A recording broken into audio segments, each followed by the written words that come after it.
Selamat siang Tribuners, Anda sedang menyaksikan live update Tribunnews bersama saya Firda Ananda. Siang ini akan kami sajikan informasi teraktual dan menarik untuk Anda yang akan dilaporkan secara langsung oleh reporter kami di lapangan. Dan inilah live update selengkapnya. Kita ke berita pertama, Saudara. Wakil Presiden Ma'ruf Amin bertolak ke Ambon, Maluku untuk melakukan rangkaian kegiatan pada kunjungan kerja di Provinsi Maluku pada Rabu 13 Oktober pagi. Ma'ruf Amin beserta 5 menteri mengunjungi kota Ambon, Maluku guna membahas penanggulangan kemiskinan ekstrim. Ma'ruf menjelaskan upaya penanganan kemiskinan ekstrim bukan hanya soal anggaran semata. Untuk mengetahui informasi lebih lengkapnya sudah bergabung bersama kami, wartawan dari Tribun Ambon, ada Ridwan Tuasamu yang akan berikan informasi lengkapnya untuk Anda Tribuners. Halo Ridwan. Halo Firda. Ridwan, bisa Anda jelaskan agenda apa saja yang menjadi alasan Ma'ruf Amin ini berkunjung ke Ambon, Maluku? Baik Firda dan Tribuners, kunjungan Wakil Presiden Ma'ruf Amin ke Maluku, khususnya di Kota Ambon, untuk mengadakan rapat koordinasi bersama pemerintah daerah Maluku terkait penanganan kemiskinan ekstrim yang memang menjadi rancangan pemerintah pusat pada saat ini. Kemudian selain membahas tentang penanggulangan kemiskinan ekstrim, Wakil Presiden Ma'ruf Amin beserta 5 menteri lainnya juga melakukan tinjauan di pameran yang memperlihatkan produk-produk industri kreatif dari 5 kabupaten di Maluku yang termasuk dalam sasaran prioritas kemiskinan ekstrim. Hal itu sebagai upaya untuk melihat potensi-potensi yang bisa dihadirkan oleh industri kreatif di 5 kabupaten tersebut untuk membantu penanggulangan kemiskinan ekstrim yang ada di Maluku. Seperti itu, Firda. Ridwan, bisa Anda jelaskan berdasarkan data yang Anda himpun begitu di lapangan, berapa total jumlah penduduk miskin ekstrim di Maluku saat ini? Baik, Firda. Dari hasil rapat yang kemarin kami dapatkan dari hasil rapat kemarin, jumlah penduduk kemiskinan ekstrim di Maluku sebanyak 97.747 jiwa. Dan jumlah itu terbagi pada 5 kabupaten di Maluku, yaitu Maluku Tenggara, Maluku Barat Daya, Maluku Tengah, Seram bagian timur, dan juga Maluku Tenggara Barat. Dari 97.000 jumlah penduduk kemiskinan ekstrim tersebut, Maluku Tenggara Barat memiliki persentase terbanyak dengan jumlah 21.277 warga yang termasuk di dalam golongan penduduk miskin ekstrim. Kemudian yang paling rendah ada Maluku Barat Daya dengan jumlah 10.580 jiwa yang merupakan penduduk miskin ekstrim di Maluku. Ridwan, apa yang menjadi acuan oleh pemerintah di sana dalam menjadikan Maluku ini masuk ke dalam salah satu provinsi yang mengalami kemiskinan ekstrim? Ya, dari hasil yang disampaikan oleh Wakil Presiden Ma'ruf Amin kemarin pada rapat koordinasi, acuan yang menjadikan sebuah provinsi masuk ke dalam provinsi yang penanggulangan kemiskinan ekstrim, yaitu jumlah penghasilan per hari keluarga atau penduduk di sana di bawah 750.000 atau 1,9 US dollar per harinya, atau sekitar 750.000 per bulannya. Itulah yang menjadi acuan dari pemerintah pusat yang diambil dari definisi Bank Dunia maupun dari Persatuan Bangsa-Bangsa, di mana 5 kabupaten yang ada di Maluku yang saya sebut tadi, penduduknya hanya memiliki penghasilan 750.000 per bulan, sehingga 5 kabupaten tersebut dijadikan sebagai sasaran prioritas penanggulangan kemiskinan ekstrim di Maluku pada tahun 2021 ini. Lantas upaya apa yang diambil oleh pemerintah untuk mengatasi kemiskinan ekstrim di Maluku ini, Ridwan? Ya, penanggulangan untuk saat ini, karena tahun 2021 hanya tersisa 3 bulan lagi, Wapres Ma'ruf Amin mengatakan ada beberapa upaya yang mereka lakukan, yaitu tetap menjalankan pembagian sembako maupun BLT tunai kepada penduduk ataupun rumah tangga yang berada di wilayah 5 kabupaten tersebut. Dan ada juga tambahan bantuan tunai yang akan direalisasikan dalam waktu dekat oleh pemerintah pusat. Namun dari hasil rapat kemarin, Ma'ruf Amin belum bisa menentukan berapa anggaran yang akan dikeluarkan untuk penanggulangan kemiskinan ekstrim di Maluku. Karena menurut Ma'ruf Amin, anggaran bukanlah isu utama sebagai bagaimana menangani kemiskinan ekstrim, namun bantuan tersebut harus tepat kepada sasaran yang memang ditargetkan agar penanggulangan kemiskinan ekstrim di Maluku ini bisa segera teratasi. Baik, Tribuners, jurnalis kami tadi juga sudah menghimpun keterangan dari Ma'ruf Amin, Wakil Presiden Republik Indonesia, dan berikut liputannya untuk Anda. Diketahui bahwa kita memang masih memiliki kemiskinan yang cukup besar, sekitar 10,sekian%, 27 juta lebih. Kita untuk kemiskinan ini kita harapkan di 2024 itu tersisa 8%. Tapi yang kita prioritaskan adalah penanggulangan kemiskinan ekstrimnya, diharapkan di 2024 itu sudah 0%. Nah, untuk tahun 2021 ini kita prioritaskan sekitar 2 juta, 20% dari jumlah kemiskinan ekstrim yang jumlahnya itu 4% dari jumlah kemiskinan, atau 10 juta lebih yang kita bagi. Penyelesaiannya di 2021 sampai 2024. Untuk 2021 kita targetkan untuk bisa terselesaikan sekitar 2 juta. Kita bagi ke 7 provinsi, masing-masing 5 kabupaten, Maluku juga 5 kabupaten. Kita beralih ke informasi selanjutnya, Saudara. Jaksa Penuntut Umum Kejati Sumsel menghadirkan 3 orang saksi dalam sidang kasus dugaan korupsi dana hibah pembangunan Masjid Raya Sriwijaya atas terdakwa Mukti Sulaiman dan Ahmad Nasuhi Rabu 13 Oktober kemarin. Dari keterangan saksi Bendahara Yayasan Wakaf Masjid Sriwijaya Zainal Berlian, diketahui bahwasannya dari 130 miliar rupiah dana hibah dari pemerintah Provinsi Sumsel untuk pembangunan Masjid Raya Sriwijaya. Saat ini hanya tertinggal uang sekitar 1,5 juta rupiah saja.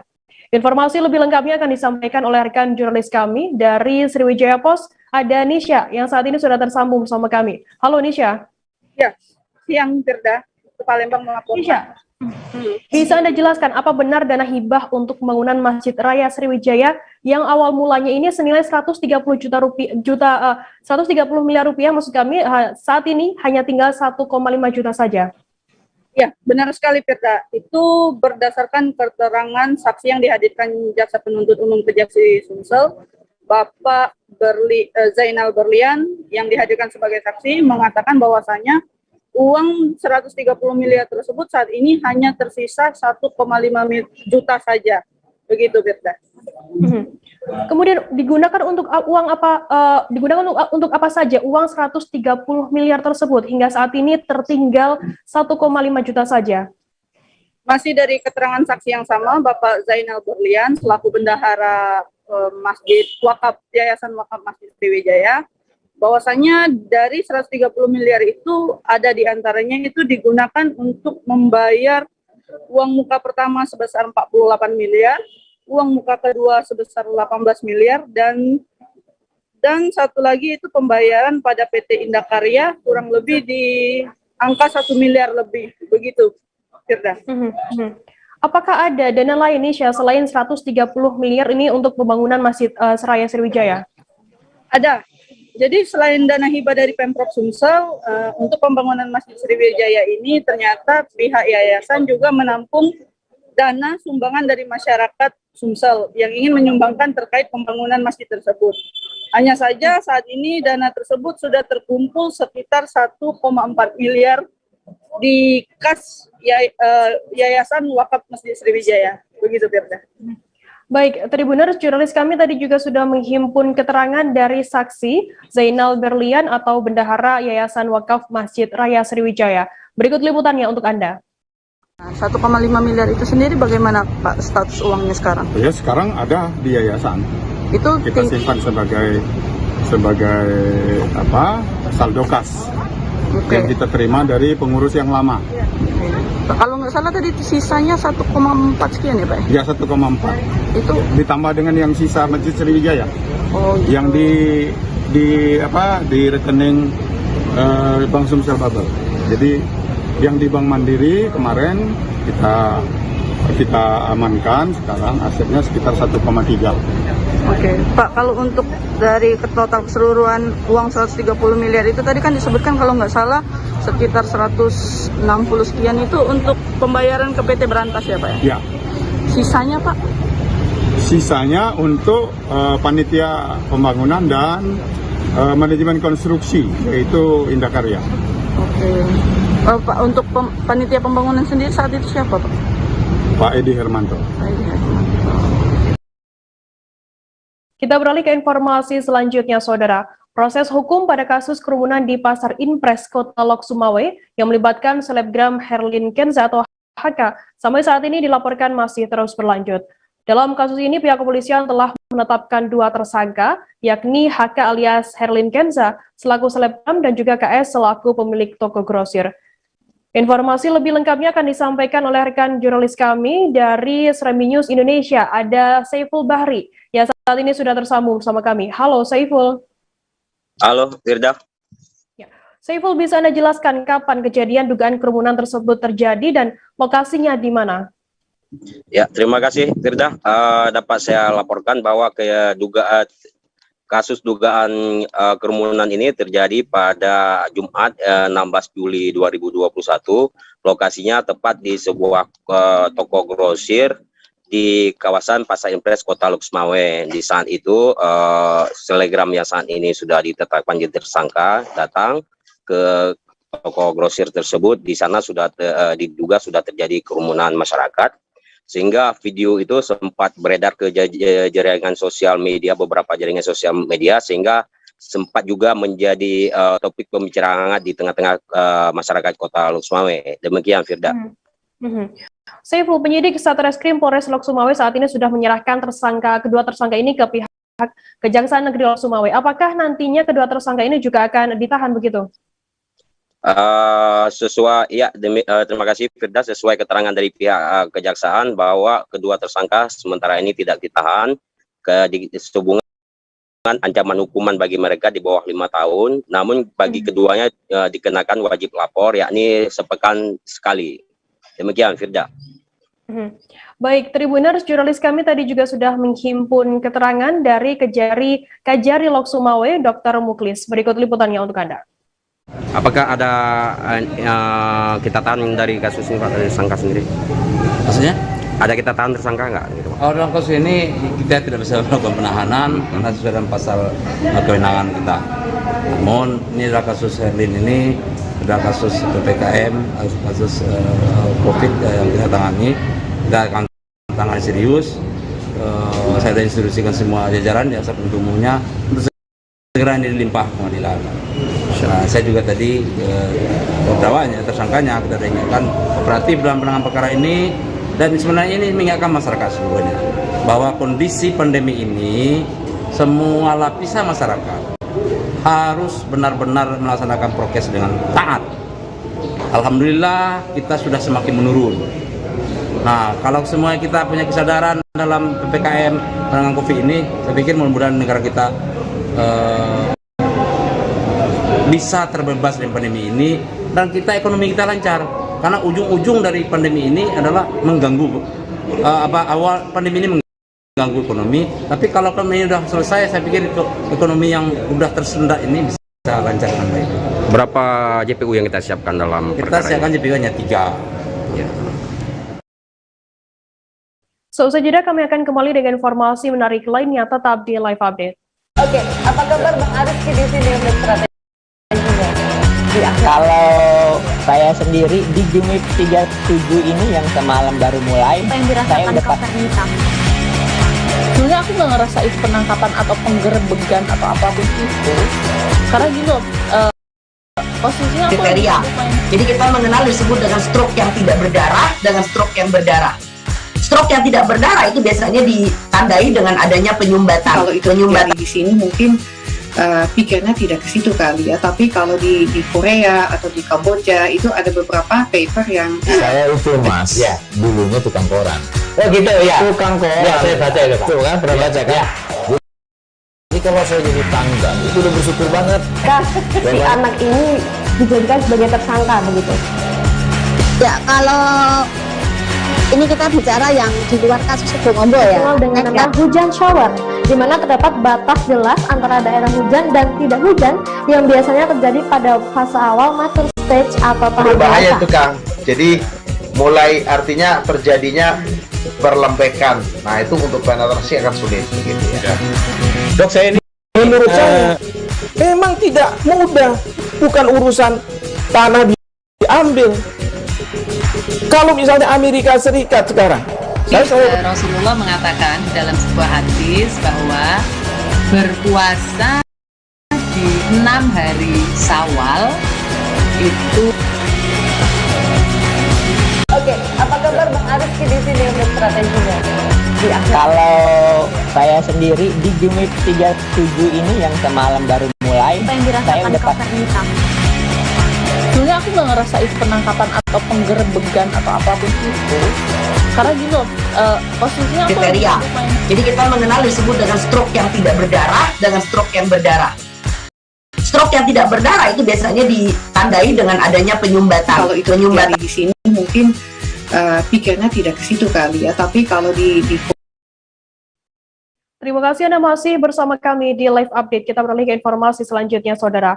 Tim gabungan Polda Sumut dan Polrestabes Medan menangkap pelaku pembunuhan terhadap Beni MP Sinambela, 36 tahun warga Desa Bandar Kelipa, Kecamatan Percut Setuan pada Selasa 12 Oktober. Adapun pelaku berinisial ASS alias Agung, 30 tahun, warga Binjai ditangkap di Kabupaten Singkil, Provinsi Aceh. Kabid Humas Polda Sumut Kombes Pol Hadi Wahyudi mengatakan motif pelaku nekat menghabisi nyawa korban lantaran merasa sakit hati karena dilecehkan di depan umum. Untuk mengetahui informasi lebih lengkapnya akan disampaikan oleh rekan jurnalis kami dari Tribun Medan. Ada Goklas yang saat ini sudah tersambung sama kami. Halo Goklas. Ya, halo, selamat siang Firda. Goklas, bisa Anda jelaskan bagaimana kronologi pembunuhan di Hotel Hawaii ini? Ya, semalam memang pihak dari Polda Sumut dan Polrestabes Medan memaparkan terkait pembunuhan yang ada di Hotel Hawaii pada bulan. Nah, setidaknya kronologisnya diceritakan oleh pihak kepolisian. Awalnya itu korban bertemu dengan pelaku di sebuah warung kopi dan saat itu korban sudah menunjukkan ketertarikannya dengan pelaku. Nah, kemudian pelaku pun mengakui bahwa ia diciumi, dipeluk dan kemaluannya dipegang pada saat di warung kopi tersebut. Lalu pelaku mengakui sudah 3 kali bertemu korban. Nah, pelaku bilang ia merasa risih dan sakit hati atas perbuatan korban yang dianggapnya melecehkan tersebut. Pada pertemuan ketiga, keduanya berjanji di sebuah tempat di mana saat itu korban berjanji akan memberikan uang sebesar 300.000 bila pelaku mau diajak untuk oral seks di sebuah kamar hotel. Nah, besok paginya mereka pun ke rumah pelaku terlebih dahulu. Baru alasan pelaku pada saat itu adalah ingin mengambil pakaian ganti. Rupanya pada saat itu pelaku sembari mengambil parang yang dimasukkan ke dalam tasnya. Setelah itu mereka pun ke hotel pada pagi hari. Mereka pesan kamar dengan harga sebesar 72.000. Nah, pada saat itu di hotel pelaku pun menuruti permintaan korban untuk melakukan oral seks. Nah, namun korban rupanya tidak kunjung memberikan uang tersebut yang dijanjikan. Nah, pada saat itu korban pun terlelap tidur dan pelaku menikam korban di bagian perut 1 kali dan di bagian kepala sebanyak 10 kali. Nah, setelah itu pelaku pun melarikan mobil korban ke kota Binjai dan meninggalkan mobil itu tak jauh dari rumah pacarnya. Lalu si pacarnya pun kasih uang 200.000 agar pelaku lari ke Singkil di rumah Pak D-nya. Nah, tak lama kemudian polisi pun meringkus pelaku yang sedang berada di rumah Pak D-nya di Aceh Singkil. Begitu, Fir. Goklas, bagaimana untuk proses penangkapan dari pelaku sendiri? Nah, berdasarkan keterangan dari PLT Kasat Reskrim Polrestabes Medan, awalnya untuk proses pembebukan pelaku itu pada saat mereka olah TKP yang ada di Hotel Hawaii itu menemukan semacam nota pembayaran uang listrik. Nah, di nota pembayaran uang listrik tersebut itu ada sebuah alamat rumah Lalu mereka pun meninjau ke rumah tersebut dan mendapati bahwa ternyata itu adalah rumah dari pelaku. Nah, dari situlah pihak polisi mendapatkan keterangan dari para saksi di mana lokasi pelaku saat ini. Nah, rupanya pelaku diketahui itu pertama kali lari ke Binjai dulu dan meninggalkan mobil di sana, baru pelaku kemudian lari ke Singkil. Seperti itu, Firda. Untuk pasal yang menjerat pelaku sendiri, pasal dijatuhi hukuman berapa tahun untuk pelaku, Gokelas? Nah, pelaku dikenakan pasal 340, 338 KUHP atau pembunuhan berencana dengan ancaman hukuman paling lama 20 tahun penjara atau seumur hidup. Gokelas, akhir-akhir ini juga beredar kabar bahwa Kapolsek Percut Setuan ini AKP Jan Peter Napitupulu dicopot dari jabatannya begitu. Pencopotan ini merupakan tindakan tegas dari Kapolda Sumut Irjen Pol RZ Panca Putra Simanjuntak atas kejadian yang heboh karena pelaporan atau korban bernama Liti Wari Iman Gia yang mengaku dianiaya malah menjadi tersangka begitu. Bagaimana terkait informasi hal ini? Bisa Anda jelaskan lebih detail? Ya, semalam setelah pemaparan memang pihak dari Polda Sumut ditagih pernyataannya terkait dengan kabar bahwasannya ada jajaran kepolisian Percut Setuan yang dicopot gara-gara dianggap tidak beres dalam menangani kasus pedagang gambir yang ada di wilayah hukum Percut Setuan, di mana sebelumnya pedagang gambir tersebut viral dia dianiaya oleh seorang preman. Nah, lambat laun preman tersebut ditangkap, namun ujung-ujungnya ternyata pedagang tersebut yang dianiaya preman itu toh dijadikan tersangka. Nah, ini yang menjadi kemelut dari pihak kepolisian dan menjadi sorotan sampai ke Mabes Polri. Nah, pada saat itu semalam setelah paparan terkait dengan kasus pembunuhan, pihak Polda Sumut melalui Humas menuturkan bahwa mereka telah melakukan evaluasi audit kinerja dari Polsek Setuan, Percut Setuan, dan hasilnya adalah ada 2 orang yang dicopot dari jabatan. Yang pertama itu adalah Kapolsek Percut Setuan AKP Jan Peter, yang dimana sekarang digantikan oleh Kompol Muhammad Agus Setiawan yang sebelumnya berada di bagian Kanit 3 Subdit 4 Dit Reskrimum Polda Sumut. Dan yang kedua adalah Kanit Res Polsek Percut yaitu Mambe Lakarokaro yang juga dicopot dan digantikan oleh Ibtu Doni Simatupang yang sebelumnya menjabat sebagai Panit Reskrim Percut. Begitu, Firda. Jan Peter kabarnya ditempatkan di jabatan baru begitu, Gokelas. Bisa dijelaskan terkait hal ini? Nah, sampai saat ini informasi yang kita dapatkan, Jan Peter sedang dipindahkan ke Polrestabes Medan, namun untuk bagiannya masih belum diketahui di bagian apa. Namun meskipun pemindahan itu dilakukan, proses hukum masih tetap berlanjut dan proses evaluasi masih juga tetap berlanjut di Polrestabes Medan. Adapun ke depannya ada juga potensi beberapa perwira-perwira yang ada di Polsek Percut Setuan juga akan diproses oleh Polda Sumut terkait dengan penetapan kasus pedagang gambir Gea yang dijadikan tersangka. Seperti itu, rekan Firda. Gokelas, apakah saat ini terkait kasus preman dengan pedagang ini juga masih terus berlanjut? Masih terus berlanjut. Jadi kemarin pihak Polda Sumut dan pihak Polrestabes Medan pada akhirnya menarik penanganan kasus tersebut langsung jadi ditangani oleh Ditreskrimum Polda Sumut dan Kanit Reskrim Polrestabes Medan. Nah, sampai saat ini masih ada 2 pelaku penganiayaan terhadap GA yang masih diincar oleh pihak kepolisian. Kemarin informasi terakhir, pihak polisi mengaku sudah mengetahui keberadaan 2 orang tersebut dan tempat nongkrongnya. Namun sampai saat ini kedua pelaku tersebut rupanya tidak lagi di kediamannya dan juga tidak lagi berada di tempat nongkrongan biasanya. Nah, adapun terkait dengan penetapan tersangka si GA ini masih tetap didalami oleh pihak Polda Sumut terkait kenapa pada akhirnya GA itu ditetapkan sebagai tersangka. Nah, sebelumnya Polda Sumut itu sempat mempertemukan kedua belah pihak, artinya para pedagang GA dengan pelakunya, preman yang bernama Beni yang menganiaya pedagang GA tersebut. Nah, Gia dan Beni sempat dipertemukan oleh Polda Sumut, namun di ujungnya dari pihak Gia mengatakan mereka tidak akan mau damai dengan pihak Beni selagi 2 pelaku lagi belum ditemukan oleh pihak kepolisian. Seperti itu, Gia. Firda. Baik, terima kasih rekan jurnalis dari Tribun Medan Gokelas atas laporan Anda. Tadi Tribuners Gokelas juga sudah menghimpun keterangan dari Humas Polda Sumut, Kombes Pol Hadi Wahyudi terkait hal ini. Berikut liputannya untuk Anda. Kapolsek dan Kanit Reskrim, ya. Kapolsek dan Kanit Reskrimnya bagian dari evaluasi dan audit yang dilakukan oleh pimpinan Polda. Apakah dicopot Pak keduanya Pak? Itu Kanit atau Kapolsek Pak? Kapolsek dan Kanitnya ya. Terkait Ya. dengan pedagangnya Pak? Kenapa? Terkait dengan pedagang GA itu ya Pak? Evaluasi dari kejadian yang kemarin dan sebelum-sebelumnya tentunya ya. Pak, ada kemungkinan pencopotan perwira lain di Polsek Percucian? Nanti kita lihat. Ya, sekarang kasusnya pun masih terus didalami karena sudah disampaikan kasusnya sekarang bagi dua di Polrestabes dan di Demo. Pak, ada, Cukup ya? ada pemeriksaan internal lagi nggak Pak terhadap kedua perwira yang... Proses klarifikasi, ada kita paminal, itu yang terus bekerja. Sampai saat ini masih Ya. masih berjalan? Paminal masih terus bekerja. Ya. Satu tersangka keduanya masih tetap Pak ya? Kenapa? Satu tersangka keduanya masih tetap? Didalami semuanya nanti oleh Krimum dan Polrestabes. Cukup? Sebagai unit yang melakukan pengawasan di bidang kepabeanan dan cukai, Kanwil Bea Cukai Riau bersama Bea Cukai Dumai gencar dalam memberantas peredaran barang kena cukai ilegal. Dari penindakan yang telah dilakukan, juga rutin memusnahkan barang bukti untuk menghindari penyalahgunaan dan menghilangkan nilai guna dari barang-barang hasil penindakan. Bertempat di halaman belakang kantor Bea Cukai Dumai pada Rabu 13 Oktober kemarin, digelar kegiatan pemusnahan hasil penindakan periode 2020-2021 senilai 5,3 miliar rupiah.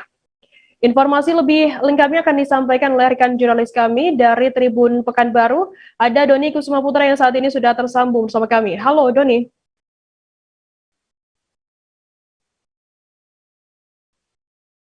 Halo rekan Firda. Doni, bisa Anda jelaskan apa saja barang ilegal yang dimusnahkan oleh Bea Cukai dan dalam berapa kali penangkapan ini? Ya, terima kasih rekan Firda.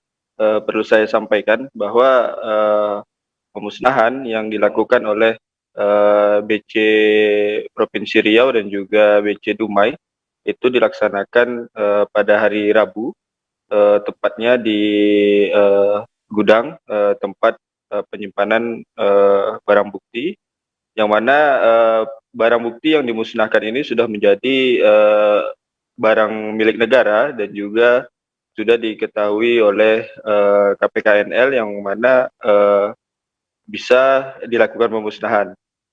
Di antaranya barang-barang yang dimusnahkan ini ada sebanyak 2.637.316 batang rokok berjenis dan merek tanpa dilekati pita cukai, dan juga ada 2.227 liter minuman miras berbagai jenis tanpa dilekati pita cukai juga, dan juga ada 250 karung pakaian bekas menggunakan yang mana karung bekas ini atau pakaian bekas ini merupakan serah terima dari Polairut Polda Riau. Nah, itulah beberapa barang bekas lainnya, juga ada seperti barang bekas ban bekas juga sempat dimusnahkan, dan juga berbagai macam merek rokok dan juga minuman. Seperti itu rekan Firda. Doni, apakah seluruh barang sitaan Bea Cukai dimusnahkan dan adakah yang dilelang mungkin? Apa alasannya? Ya, yang dimusnahkan ini memang alasan dari Bea Cukai sendiri karena memang memiliki nilai, cuman akan mempengaruhi masyarakat karena jika dikonsumsi, karena memang barang-barang ilegal seperti rokok ini kan tentunya tidak dilekati pita cukai, dan juga belum tentu kesehatannya juga belum tentu mendapat persetujuan dari pemerintah, sehingga barang-barang ilegal ini sangat berbahaya jika dilelang, tentunya nanti akan merugikan oleh masyarakat, termasuk juga miras ini kan tentunya jika tanpa sepengetahuan atau label dari pemerintah itu tentunya nanti akan berbahaya jika dikonsumsi oleh masyarakat, sehingga barang-barang inilah yang nantinya yang dimusnahkan dengan cara baik itu dibakar, dilindas, dan juga dipotong oleh Bea Cukai Dumai. Seperti itu rekan Firda. Bagaimana dengan proses hukum terhadap pelaku sendiri yang melakukan tindak pelanggaran kepabeanan dan cukai, Doni? Ya, sejauh ini yang dimusnahkan ini berdasarkan keterangan dari pihak Bea Cukai, memang pelakunya sendiri itu masih dalam pengejaran atau memang tidak ada pelakunya, karena barang-barang ini ditemukan itu pada saat di operasi pasar, juga saat proses di Peri itu, karena memang saat ditemukan pelaku di gudang juga ada, pelaku memang tidak ada saat dilakukan pengamanan barang-barang tersebut, rekan Firda. Cuman tetap dilakukan proses hukum kepada pihak berwajib seperti itu, rekan Firda. Baik, terima kasih rekan jurnalis dari Tribun Pekanbaru, Dodi Kusuma Putra, atas laporannya. Selamat bertugas kembali. Kita beralih ke informasi selanjutnya, Saudara. Pemerintah Kota Bandar Lampung akhirnya memberikan izin bagi bakso Son Haji Sony membuka seluruh gerainya yang tersegel. Bakso Son Haji Sony pun diperbolehkan beroperasi kembali sejak Rabu 13 Oktober kemarin. Bakso Sony diserbu sejumlah pembeli setelah membuka gerainya kembali pada Rabu 13 Oktober kemarin. Untuk mengetahui informasi lebih lengkapnya akan disampaikan oleh rekan jurnalis kami dari Tribun Lampung. Ada Vincencio Somaferer yang saat ini sudah tersambung bersama kami. Halo Soma. Halo, selamat siang Firda. Soma, bisa Anda jelaskan apa alasan Pemkot Bandar Lampung ini akhirnya membuka segel di gerai bakso Sony dan mempersilahkan bakso Sony ini buka kembali? Iya, sebelumnya untuk diketahui bersama bahwa perusahaan kuliner bakso Sony ini telah dilakukan penyegelan oleh pemerintah setempat pada bulan Juni lalu, penutupan di gerai utamanya. Kemudian penutupan berlanjut kepada gerai-gerai cabangnya, yang sehingga per beberapa minggu lalu total 18 gerai bakso Sony yang ada di Bandar Lampung secara keseluruhan ditutup. Adapun penutupan tersebut dengan penyegelan diakibatkan karena adanya indikasi tidak optimalnya pembayaran pajak penambahan nilai, di mana hal itu karena tidak digunakannya secara optimal mesin pencatat pendapatan, yakni tapping box yang disediakan oleh pemerintah setempat oleh pihak bakso Sony. Adapun penyegelan itu dibuka kembali per kemarin akibat pihak perusahaan telah bersedia untuk bertindak sesuai dengan ketentuan-ketentuan, khususnya bagaimana mekanisme pembayaran pajak, yakni dengan penggunaan mesin pencatat pendapatan tunggal yang disediakan oleh pemerintah setempat.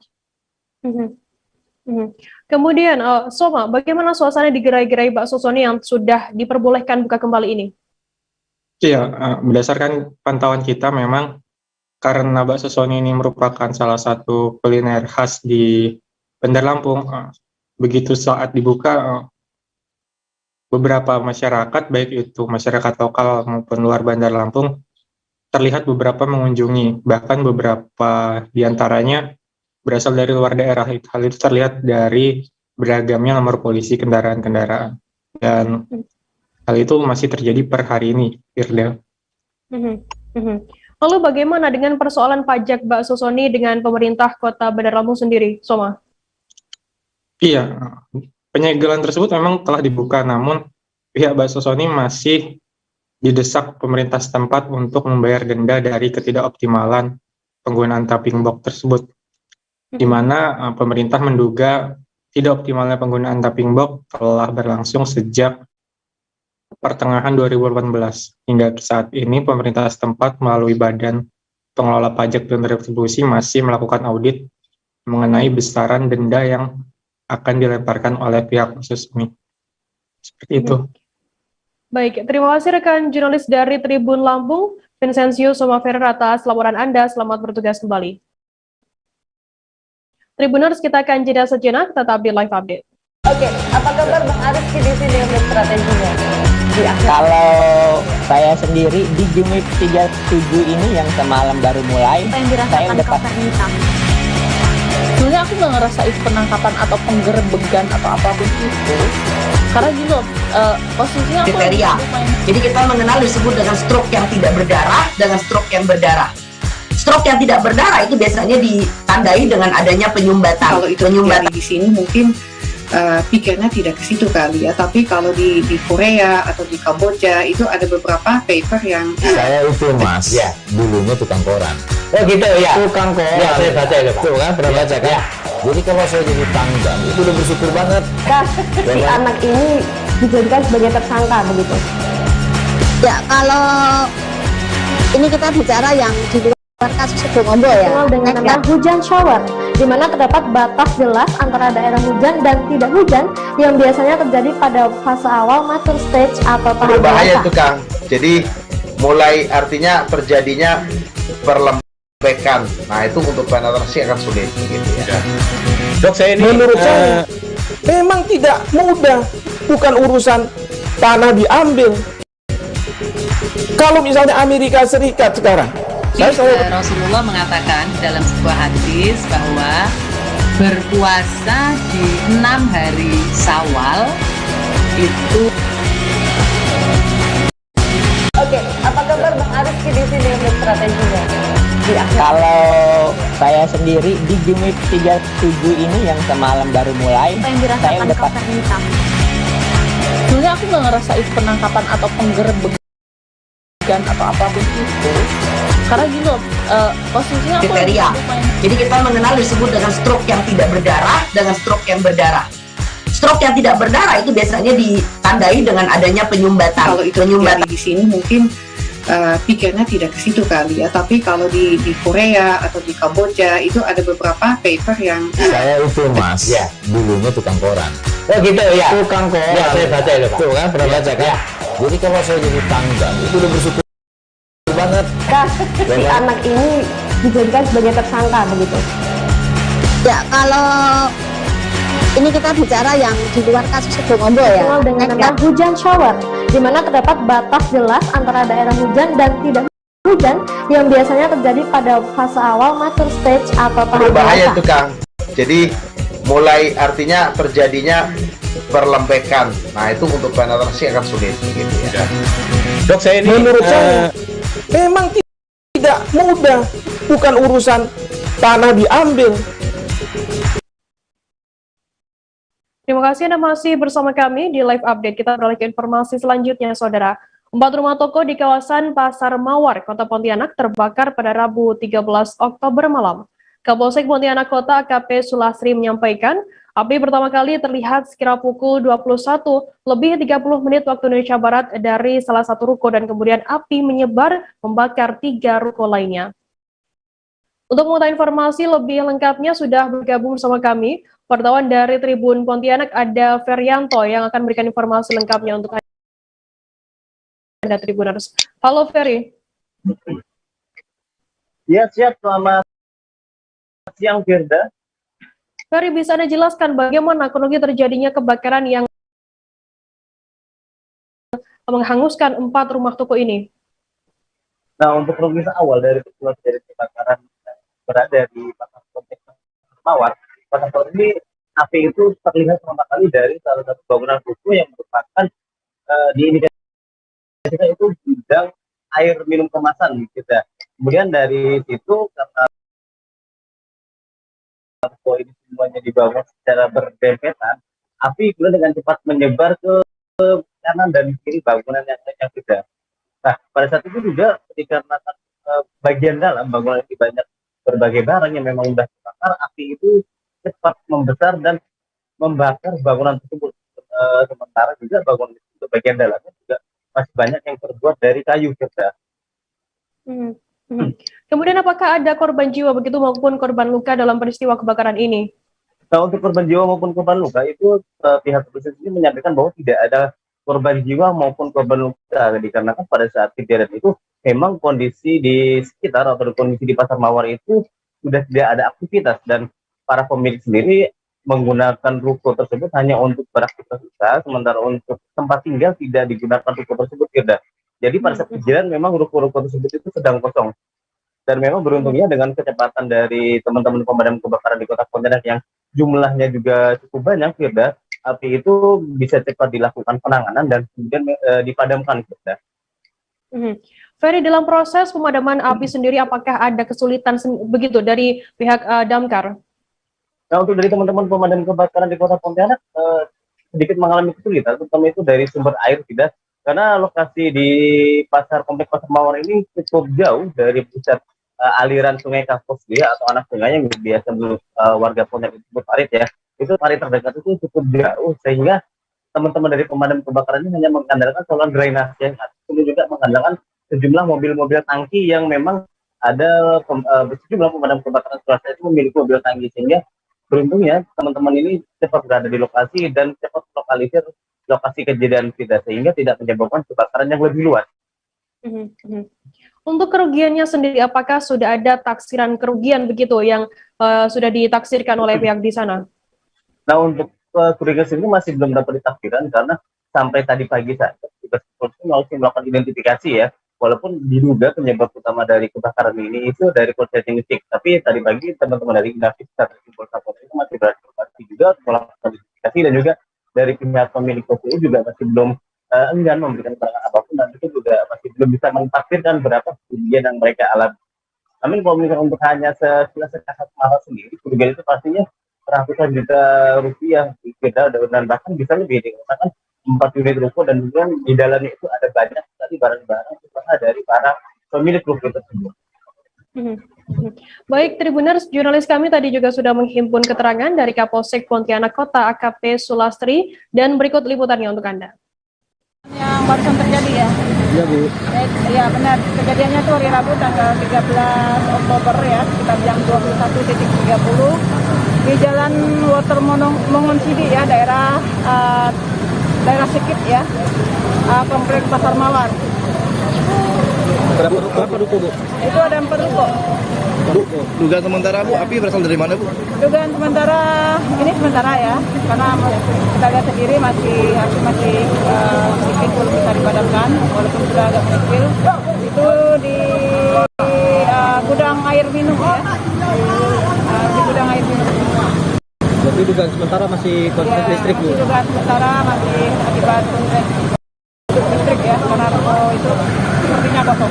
Kosong Bu, tidak ada penghuni? Iya, tidak ada penghuni. 4 rukonya Bu, tidak ada penghuni? Iya, 4 korban Bu gimana Bu?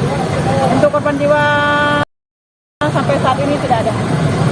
Bu, 4 ruko ini itu berisi semua atau gimana Bu?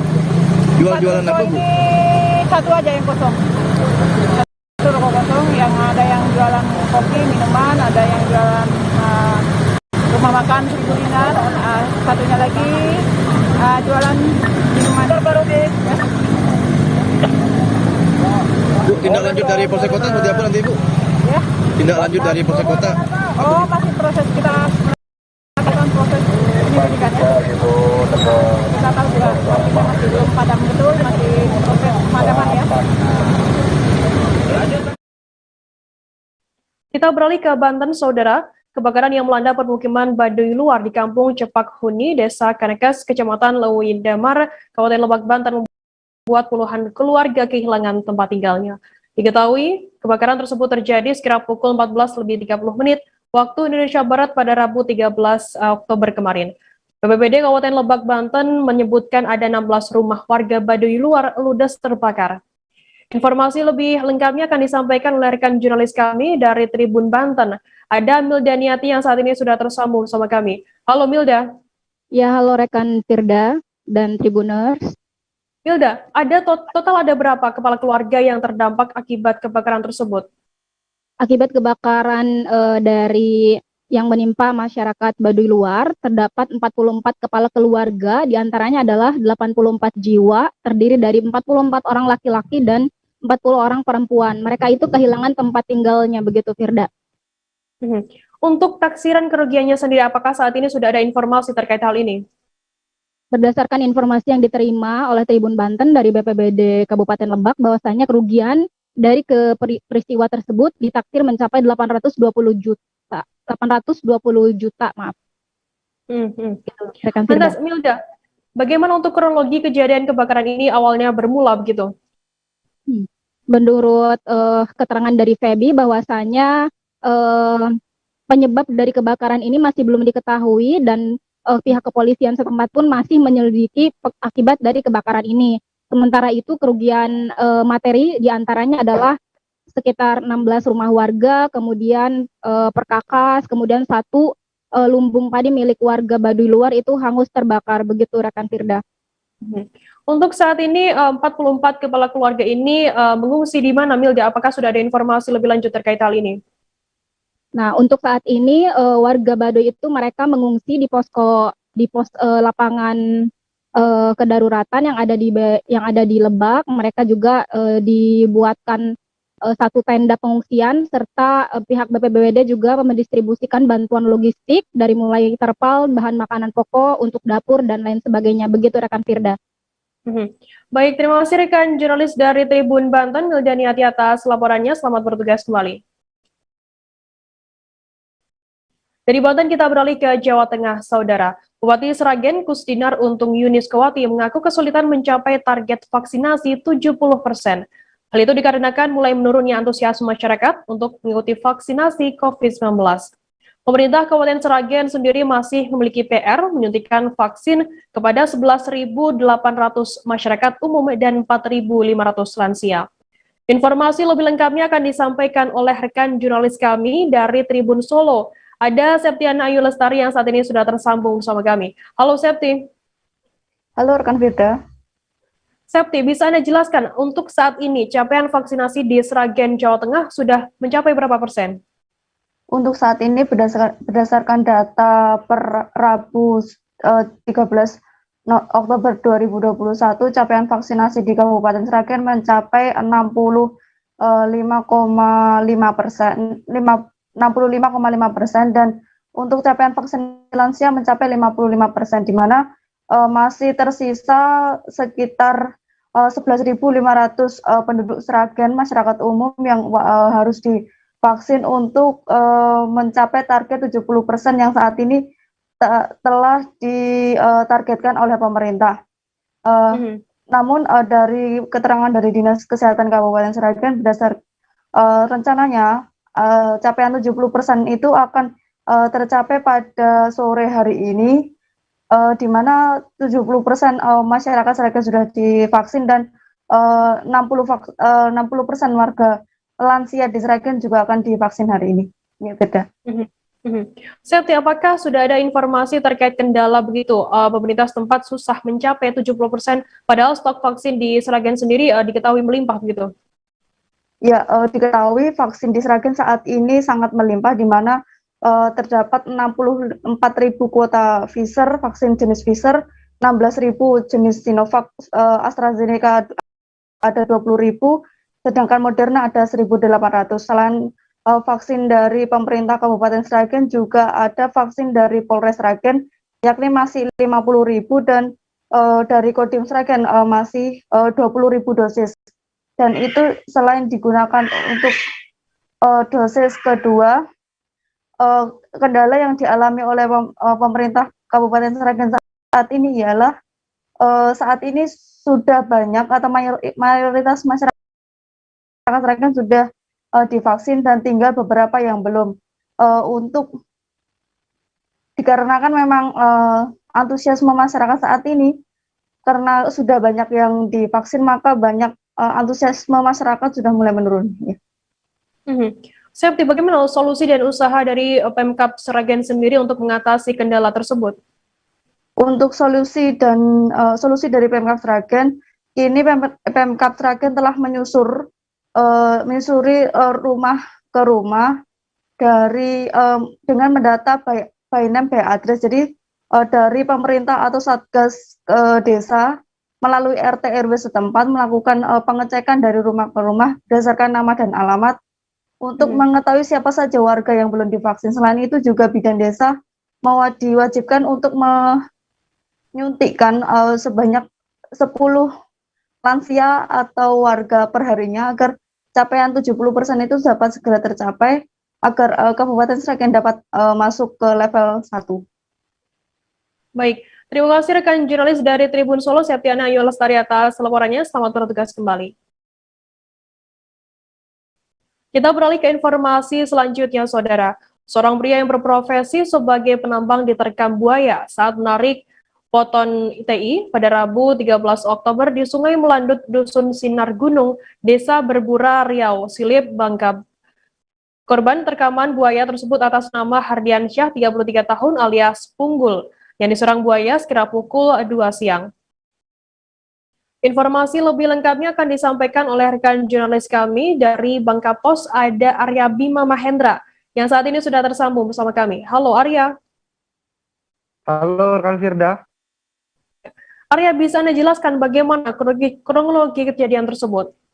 Oke, iya baiklah rekan Firda. Pertama-tama perlu saya jelaskan dahulu bahwa kemarin tepatnya hari Rabu tanggal 13 Oktober tahun 2021 sekitar pukul 2:30 sore telah terjadi penerkaman terhadap seorang penambang TI ataupun penambang inkonvensional timah di Sungai Melandut, Desa Sinar Gunung, Kecamatan Riau Silip, Kabupaten Bangka, yang mana saat itu kronologi kejadian korban bersama dengan kedua rekannya yang bernama Sapri dan Rudi saat itu sedang menarik ponton TI. Nah, di mana diketahui sendiri ponton TI tersebut adalah merupakan seperangkat alat penambang timah yang memang berfungsi untuk mengeruk hasil timah di kawasan perairan.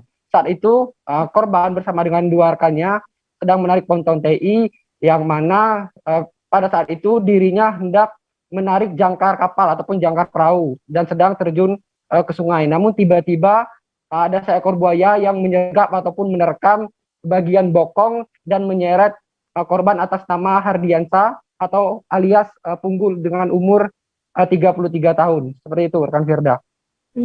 Arya, kemudian bagaimana untuk proses pencarian sendiri dan penelusuran korban oleh petugas?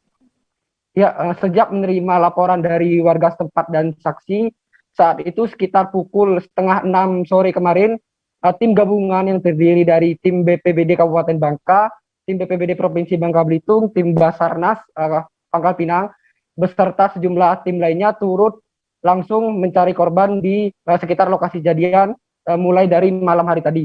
Namun pencarian sempat terkendala akibat minimnya penerangan serta menghindari resiko dari serangan hewan buas ataupun buaya tersebut, sehingga pencarian kembali dilakukan pada pagi tadi sekitar pukul 8.45 dan korban akhirnya ditemukan sekitar pukul 9.50 waktu Indonesia Barat dengan kondisi sudah meninggal. Seperti itu rekan Firda.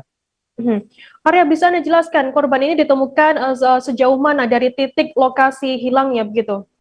Ya, disampaikan langsung oleh Kepala Kantor Pencarian dan Penelusuran Tim SAR Pangkal Pinang, Fazli, menyampaikan bahwa korban diseret buaya sekitar 1-2 km dari kejadian awal, di mana saat ditemukan kondisi korban sudah meninggal dunia dengan beberapa bekas luka gigitan buaya di sekujur tubuh serta kondisi lengan sebelah kanan yang sudah terputus. Seperti itu rekan Firda. Baik, terima kasih rekan jurnalis dari Bangka Pos Arya Bima Mahendra atas laporannya. Selamat bertugas kembali. Kita beralih ke informasi selanjutnya, Saudara. 6 tahun menetap di Cisarua, Kabupaten Bogor, tak membuat imigran asal Afghanistan Mina Asadi 28 tahun berhenti menggeluti bela diri karate. Datang sejak tahun 2015, Mina memiliki hobi bela diri karate. Berbagai prestasi telah ditorehkan oleh Mina dalam bidang bela diri karate. Informasi lebih lengkapnya akan disampaikan oleh rekan jurnalis kami dari Tribun Bogor. Ada Rahmat Hidayat yang saat ini sudah tersambung bersama kami. Halo Rahmat.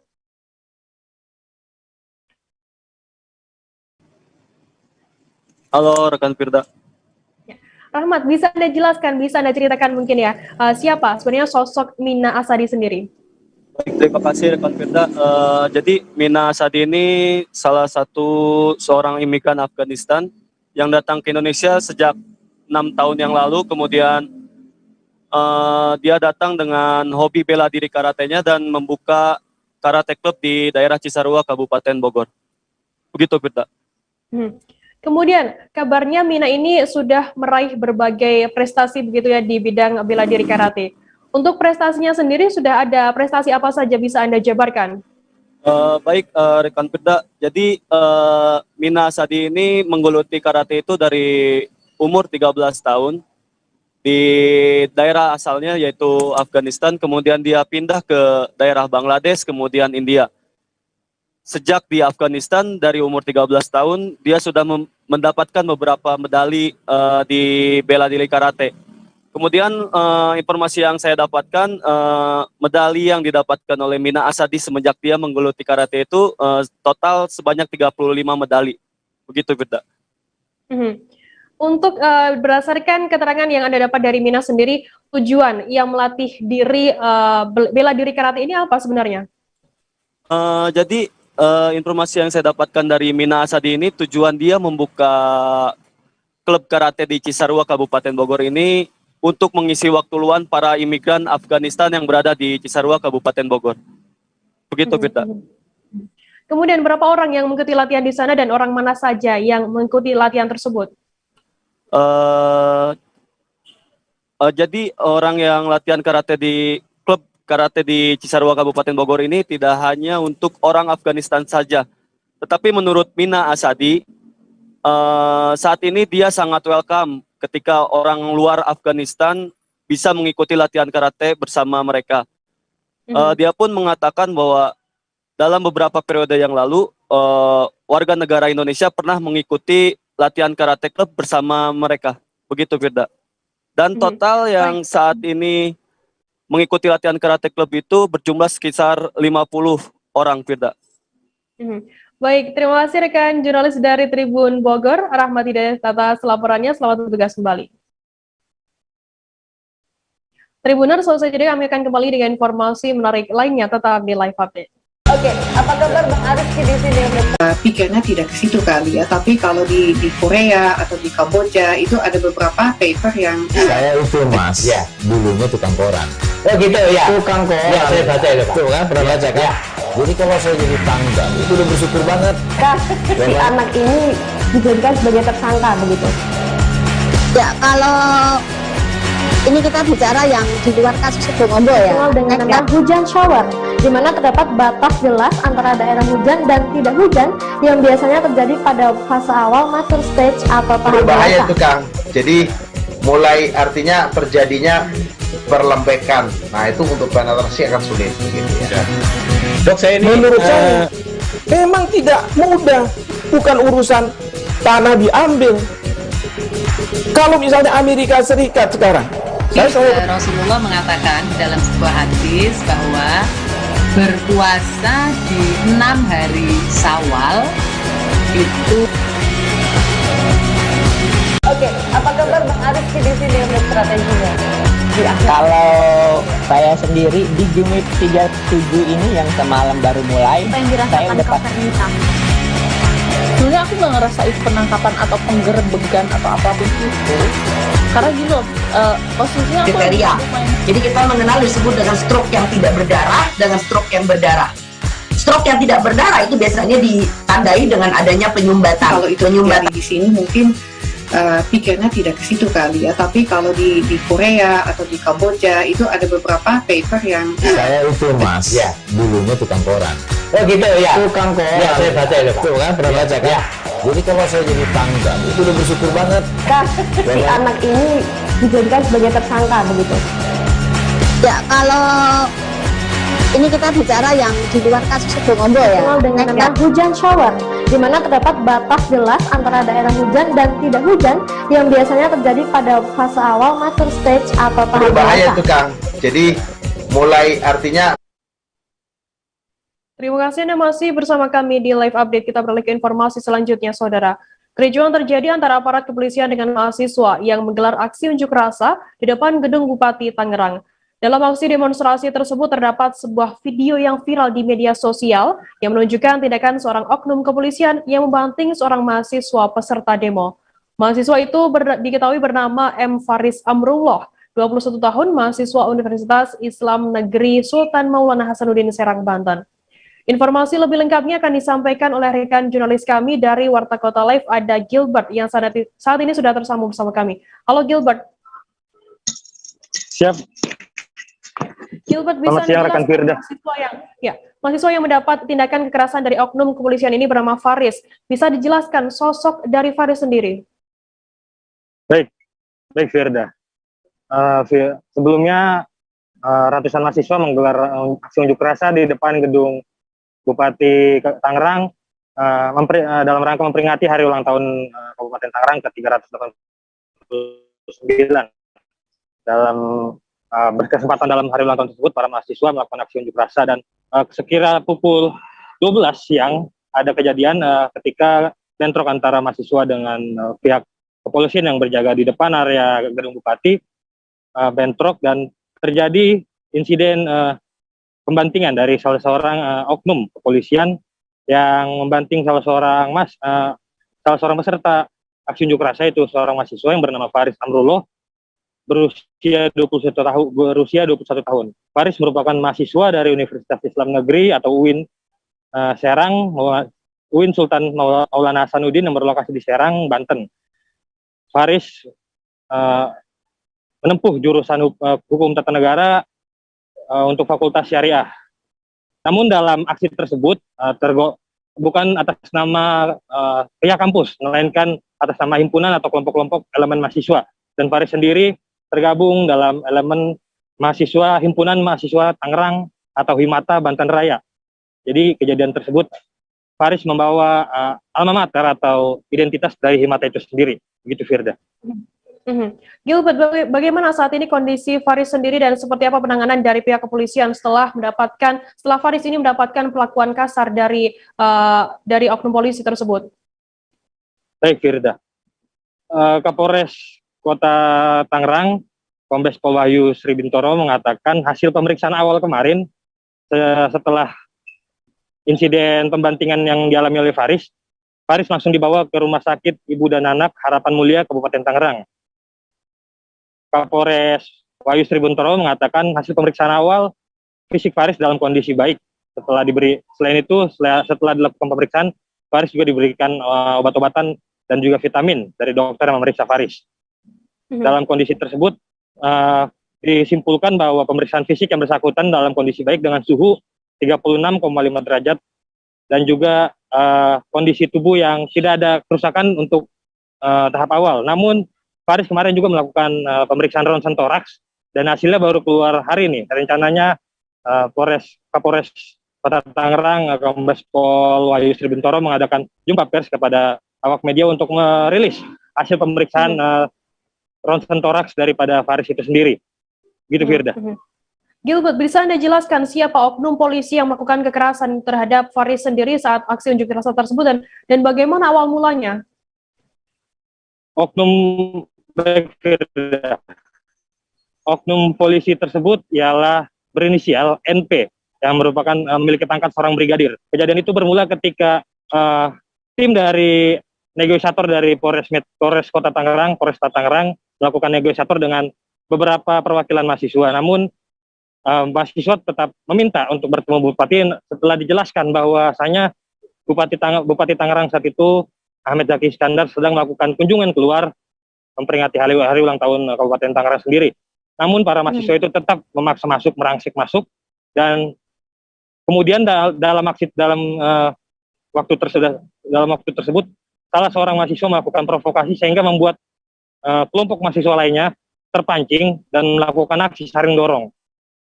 Dan saat itulah bentrok antara mahasiswa dan pihak kepolisian pecah dan terjadilah salah satu pihak kepolisian mengamankan beberapa mahasiswa yang dinilai melakukan aksi berlebihan dan terjadilah saat itu aksi pembantingan dialami oleh Faris yang dilakukan oleh Brigadir NP. Kemudian bagaimana untuk tindakan dari, apakah sudah ada saat ini tanggapan begitu dari Kapolres dan Kapolda di sana terkait hal ini? Baik, Firda. Dalam kejadian tersebut, Kapolda Banten langsung turun ke lokasi kejadian, yaitu di Polres Kota Tangerang. Kapolda Irjen Rudi Herianto meminta maaf kepada Faris dan juga keluarga ayah dan ibu Faris atas perbuatan dari anggota tersebut, karena perbuatan tindakan kekerasan yang dilakukan anggota tersebut di luar SOP pengamanan unjuk rasa. Selain Kapolda Irjen Rudi Herianto, Kapolres Tangerang, Kombes Pol Wahyu Sri Bintoro juga mengucapkan permintaan maaf pada Faris dan keluarga atas kejadian tersebut. Selain itu, dari Bupati Tangerang sendiri, Ahmed Zaki Iskandar juga menyampaikan permohonan maafnya dan menyerahkan sepenuhnya kejadian tersebut kepada pihak yang berwajib. Gitu Firda. Apakah saat ini Brigadir NP, seorang yang oknum polisi yang melakukan pembantingan tersebut, sudah diperiksa oleh pihak kepolisian sendiri? Baik Firda, untuk Brigadir NP tersebut sudah dilakukan pemeriksaan oleh Divpropam Mabes Polri dan juga Polda Metro Jaya, Polda Banten, Divpropam Mabes Polri dan juga Polda Banten untuk dilakukan pemeriksaan. Selain itu, beberapa petugas dan juga pengawalan lapangan yang berada saat kejadian tersebut sudah diperiksa oleh Divpropam Polda Banten juga, Firda. Jadi hasil untuk keputusan yang akan diambil untuk Brigadir NP sendiri menunggu hasil pemeriksaan yang dilakukan oleh beberapa anggota kepolisian lainnya. Gitu, Firda. Gilbert, dari visual yang saya dapat di layar begitu, Brigadir NP kemudian sudah meminta maaf begitu kepada Faris dan juga ayah dari Faris sendiri. Bagaimana untuk tanggapan dari Faris sendiri terkait hal ini? Baik Firda, untuk tanggapan Faris terkait permohonan maaf dari Brigadir NP sendiri, Faris sebagai manusia memaafkan perbuatan dari Brigadir NP itu sendiri. Namun Faris menyesalkan kejadian tersebut bisa sampai terjadi kepada mahasiswa yang mereka notabene menyampaikan aspirasi mereka kepada pemerintah. Meski demikian, Faris tetap memaafkan perlakuan dari Brigadir NP, namun Faris meminta proses hukum atas perbuatannya tersebut tetap berlanjut dan dilakukan oleh pihak kepolisian secara tegas sesuai dengan prosedur hukum yang berlaku. Dan kedua orang tua Faris juga menerima permohonan maafnya, namun semua keputusan diserahkan kepada Faris dan Faris meminta seperti itu untuk melanjutkan proses hukum yang berlaku meski sudah memaafkan Brigadir NP saat berjabat tangan. Begitu Firda. Baik, Tribuners, jurnalis kami tadi juga sudah menghimpun keterangan dari Kapolres Tangerang, Kombes Pol Wahyu Sri Bintoro. Berikut liputannya untuk Anda. Kemudian terhadap halaman mahasiswa yang kami amankan, kita sudah lakukan tes swab antigen dan kita juga tes urin. Ada 3 yang perlu kami dalami lagi dan akan kami cerita lebih lanjut. Kemudian kami juga memberikan pelayanan kesehatan terhadap saksi yang diamankan di Polres Tangerang. Kemudian terhadap oknum anggota bernama NP pangkat brigadir, Polresta Tangerang saat ini telah dilakukan pemeriksaan oleh Divpropam Mabes Polri dan didampingi oleh Divpropam Polda Banten. Kemudian oknum NP sudah meminta maaf secara langsung kepada saudara NP dan orang tua saudara NP,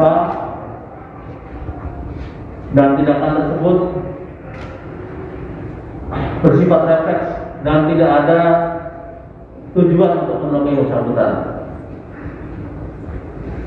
Kemudian Bapak Kapolda Banten secara tegas akan menindak personil yang melakukan aksi pengamanan di luar standar operasi prosedur dan sudah berjanji langsung kepada korban maupun keluarga korban.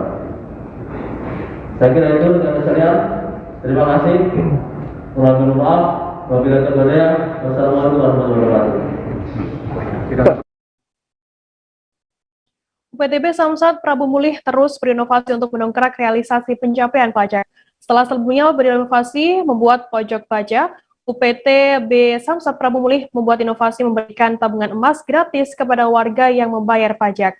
Tabungan emas gratis itu diberikan Samsat bekerja sama dengan PT Pegadaian area Palembang untuk sebanyak 1.000 wajib pajak yang membayar di UPTB Samsat Prabu Mulih. Informasi lebih lengkapnya akan disampaikan oleh rekan jurnalis kami dari Tribun Sumsel. Ada Edison Bastari yang saat ini sudah tersambung sama kami. Halo Edison. Halo, selamat siang rekan Firda. Edison, bisa Anda jelaskan apa tujuan program tabungan emas gratis ini untuk warga? Oke, baik, dapat kami sampaikan kepada masyarakat bahwa Samsat Kota Prabu Mulih ini menggelar program gebiar emas untuk untuk wajib pajak. Wajib pajak yang membayar pajak nanti diberikan tabungan emas senilai 60.000. kepada wajib pajak yang datang nanti cukup memberikan bukti telah membayar pajak dan KTP akan langsung mendapat tabungan. Demikian sementara rekan Firda. Kemudian sejak kapan dan sampai kapan program tabungan emas gratis ini, Edison? Tabungan emas gratis ini mulai berlaku sejak tanggal 1 Oktober kemarin.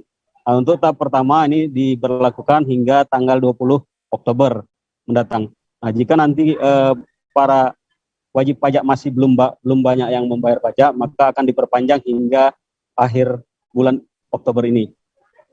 Demikian. Edison, apakah hanya wajib pajak warga Prabu Muli saja yang hadir atau dari luar daerah juga bisa mendapatkan tabungan emas dari Samsat di sana? Baik rekan Firda, untuk tabungan emas ini sendiri ini diberi jatah 1.000 tabungan. Jadi siapapun bisa membayar, baik yang dari daerah luar kota, luar provinsi yang membayar di Samsat Kota Prabu Muli.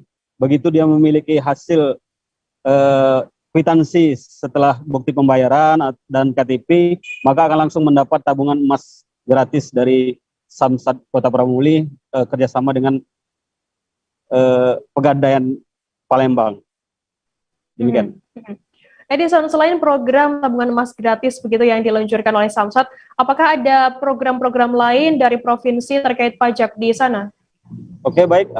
Pemerintah Provinsi Sumatera Selatan sendiri memang sejak beberapa waktu lalu memberikan program pemutihan atau gratis pembayaran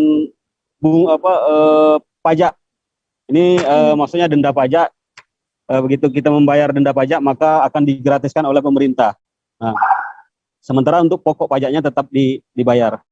Program pajak ini sendiri selain diberlakukan di Prabu Muli, juga Prabu Muli memiliki inovasi dari Samsat Kota Prabu Muli bekerja sama dengan Pegadaian lalu memberikan wajib pajak tadi tabungan emas gratis dengan nilai 60.000. Nah, ini bisa diuangkan kalau misalnya nanti bisa ditabung dan banyak nilai tabungannya sudah banyak, bisa menyesuaikan harga emas ketika kita mengambil uang di tabungan itu. Demikian. Baik, Tribuners, jurnalis kami tadi juga sudah menghimpun keterangan dari Kepala UPTB Samsat Prabu Muli, Aris Wanaromin, dan juga Hendra, seorang warga yang membayar pajak. Berikut liputannya untuk Anda.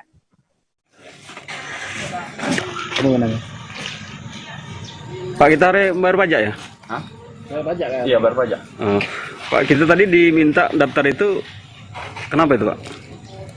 Katanya persyaratan untuk ini, dapat tabungan ini emas itu ya. Tabungan emas ya. Tanggapannya sendiri Pak terkait ada hadiah lah ini ya, tabungan gratis ini seperti apa ini Pak? Bagus lah kalau ada ini, jadi semua masyarakat bisa ini bayar pajak kan. Kamu pajak kalau dengan adanya tabungan dapatkan masing bisa tambah semangat lah ya Mbak. Iya, tambah semangat. Kita tadi bayar pajak untuk kendaraan apa Pak? Motor. Pak. Sebelumnya kita sudah tahu Pak ada undian tabungan emas. Siapa nama kita Pak? Hendra. Hendra. Terima kasih Pak. Bisa dijelaskan Pak untuk bayar pajak ada tabungan emas ini bagaimana? Ya, kami beritahukan khususnya pada warga masyarakat Kota Prabu Muli di program Oktober Ceria ini kami bekerja sama dengan PT Pegadaian Area Palembang. Itu bagi seluruh wajib pajak yang membayar pajak kendaraan bermotornya di Samsat Prabu Muli, kami berikan secara gratis tabungan emas yang bekerja sama dengan Pegadaian, yang mana saldonya kurang lebih senilai Rp60.000.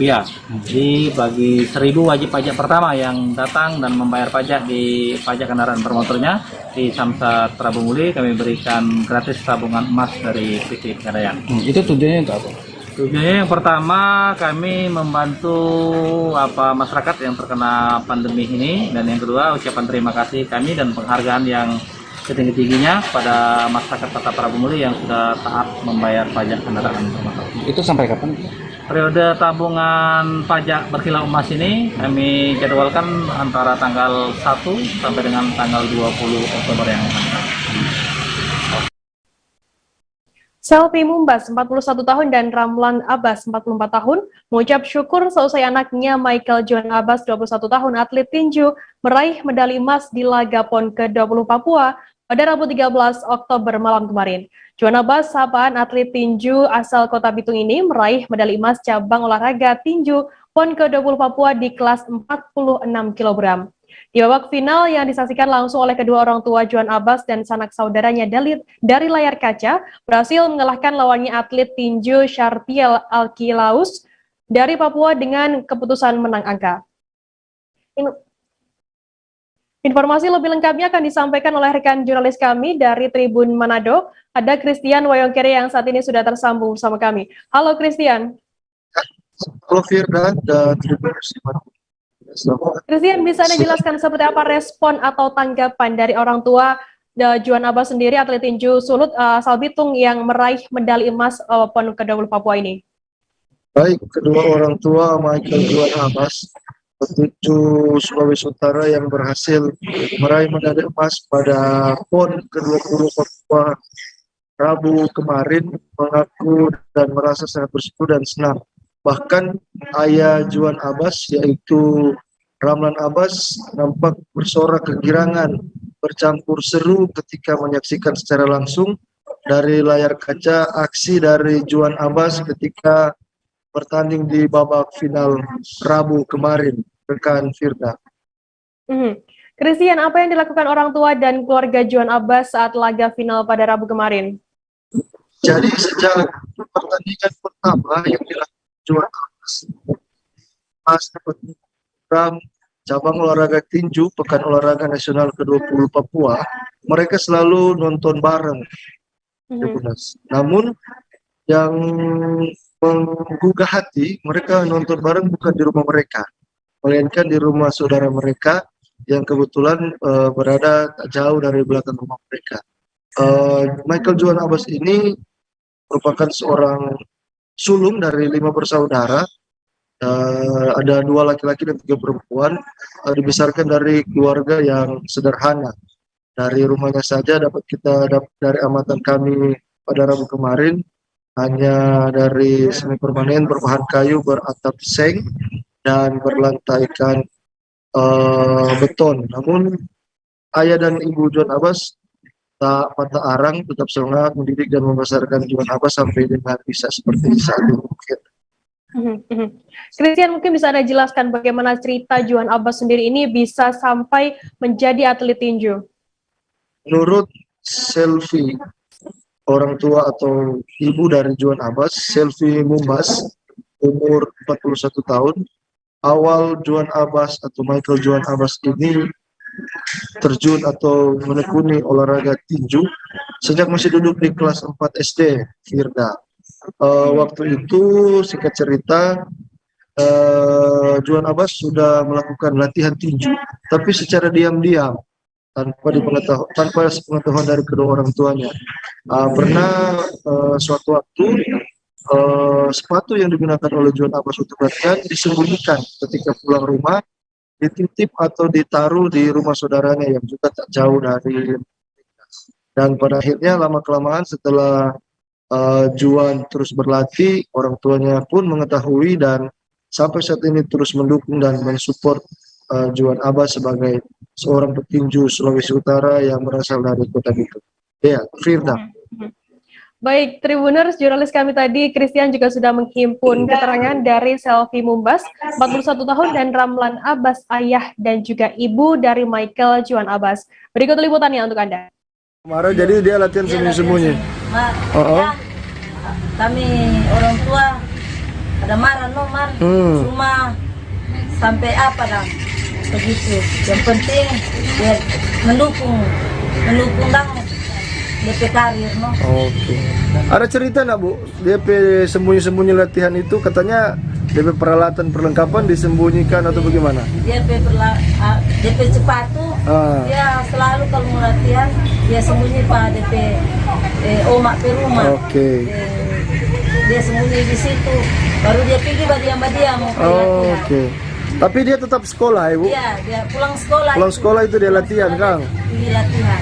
Kami sangat bangga, keluarga besar kami sangat bangga, dan kami berterima kasih kepada pelatih, kepada seluruh masyarakat yang sudah boleh mendukung Juan sudah boleh mendoakan dia sehingga dia boleh menang, dan kepada saudara-saudara dari seluruh Kawanua dan kepada pelatih, Bapak Gubernur, Bapak Wali Kota yang sudah mendukung dia, kami berterima kasih, sangat berterima kasih banyak karena sudah boleh mendukung dia. Kami cuma mensupport dia dan mendoakan dia karena dia sudah boleh menang di Tribuners, informasi tadi sekaligus menutup perjumpaan kita dalam live update hari ini. Jangan lupa saksikan terus live update di seluruh kanal YouTube dan Facebook Tribun Network. Masih di tengah pandemi, Tribuners, kami terus mengingatkan Anda untuk selalu menerapkan protokol kesehatan dimanapun Anda berada. Saya Firana, wakil kurang bertugas, pamit undur diri. Terima kasih dan sampai jumpa. Jangan lupa like, subscribe, dan share ya!